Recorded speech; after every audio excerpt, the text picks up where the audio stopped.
Hoy, alam mo ito? Oo. Saan ginagamit ito? Sa hindi. Sa hindi. Galing! Ano ito? Ha? Sir, isda. Saan nilalagay ito? Sa aquarium. Mali. Hawakan mo to. Ha? Kapag hindi mo sinabi sa akin kung nasaan ang mga kasama mo, lalabati-bahay kita. Ha? At manganganak ka ng mga isda. Yun lang naman yun eh. Kaya, umamin ka na. Pwede?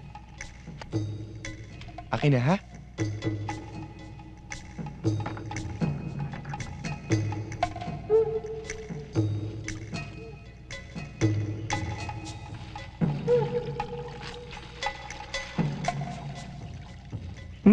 Hindi naman dadaan yung isda sa labatiba. Yun ang akala mo. Ah. Ngayon, dadaan na ang isda dito. At kung hindi ka naman naaamin sa akin, babariling kita. Ano? Manganganak ka ng isda o kakainin mo bala ko? Sir, sasabihin ko naman talaga sa inyo kung saan sila nakatago eh. Ganon? Oo. Oo, sir. Oo. Aray, aray!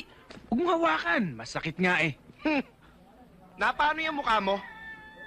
Minalas nga eh. Kabago-bago ko dun sa trabaho ko. Na-hold up ako. Na-hold up ka na naman? Minalas ka na naman? Iyon. Tanggal na naman ako. Tignan mo ako. Paisi-isi lang ako.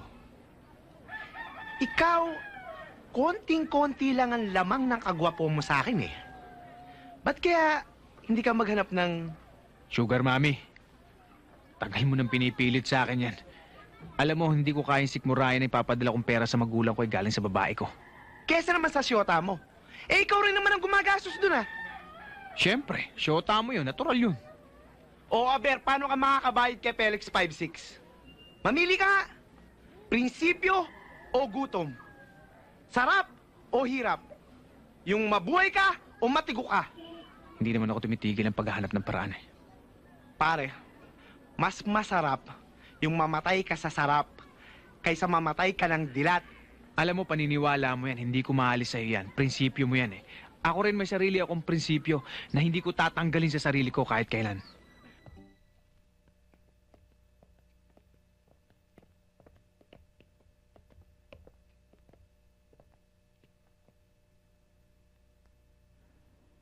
Ano? Ginalugad na namin ang buong sulok ng Maynila.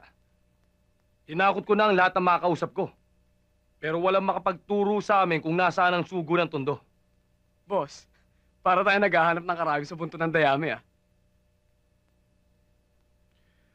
Huwag na kayong mga twiran. Ang sabihin nyo, puro kayo palpak. Puro kayo. Pero sa naisip kong plano, siguradong hindi na tayo mahihirapang hanapin pa ang sugo ng Tondo. Siya na mismong lalapit sa atin. Boss, anong plano mo?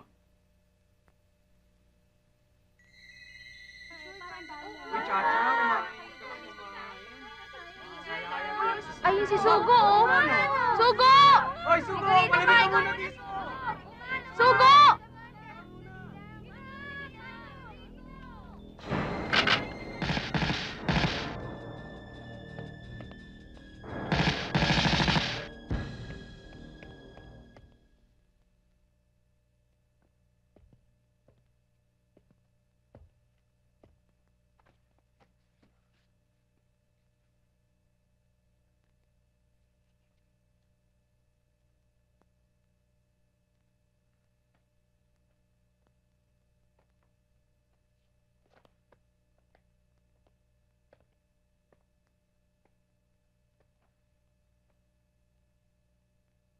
Ang sugo ng Tondo ay hindi nagnanakaw at pumapatay sa mga taong walang kalaban-laban.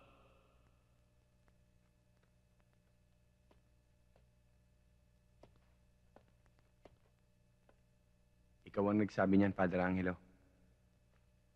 Ang ibig mo sabihin, hindi ikaw ang nagnanakaw at pumapatay sa mga taong malinis na naghahanap buhay. Father, binuhay ako ng Diyos para bunutin ang masasamang damong nagpapadumi sa mukha ng tundo.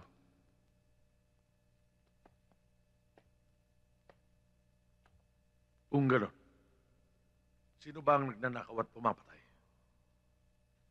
Father, kung may mabuting sugo, meron din masama.